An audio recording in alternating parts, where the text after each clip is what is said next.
శ్రీమాత్రే నమః. నా పేరు కోటీంద్ర కల్కి. నేను శ్రీ లలితామాత ఉపాసకుడిని. వైశాఖిపురం వైజాగ్లో ఒక సిద్ధ గురువు గారు తన తపశ్శక్తితో చనిపోయిన 3 చీమలకు ప్రాణం పోశారు. ఈ వీడియో చూస్తే మీకే తెలుస్తుంది.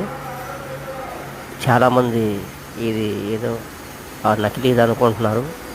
కాదండి, ఒక సిద్ధ గురువు గారు ఆయన ఒక గంట సేపు తన అరచేతులలో 3 చీమలను చేతిలో వేసుకొని తన చరవాణి మొబైల్తోనే స్వయంగా తనకు తానే ఆ వీడియో చిత్రీకరణ చేస్తూ ఒక గంట సేపు గాలి వస్తే చీమలు ఎగిరిపోతాయి. ఇటు సంకల్పం చేయాలి, ఇటు మొబైల్ పట్టుకోవాలి. ఒక గంట సేపు ఆయన దీక్ష పట్టుదల చూసిన వారికి ఆశ్చర్యం వేస్తుంది. కానీ ఆయన ఆ ఒక గంట సేపు తన అరచేతిలో ఆ చనిపోయిన 3 చీమలను వేసుకొని తన చేతిలో ఉన్న చరవాణి మొబైల్తో ఆ దృశ్యాన్ని చిత్రీకరణ చేస్తూ గాలికి ఆ చీమలు ఎగిరిపోకుండా తన సంకల్పం చేస్తూ తన తపశ్శక్తితో ఆ 3 చీమలకి ప్రాణం పోశారు.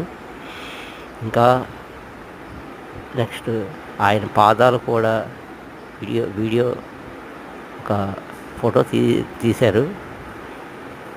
ఇది సత్యమని అందరూ నమ్ముతారు అనుకుంటున్నాను. ఎందుకంటే ఈ రోజుల్లో కూడా సిద్ధ గురువులు ఉన్నారని వినడం కానీ ఎవరో చెప్పడం కానీ మనకు తెలుసు.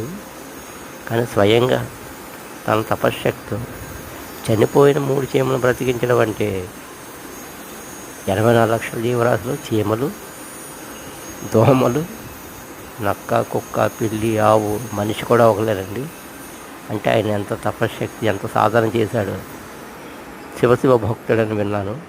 అలాగే ఆ స్వామి ఏకకాలంలో ధర్మరాజుల వారిని, అలాగే మహాశివుని దర్శనం చేసుకున్నారని కూడా నాకు తెలిసింది.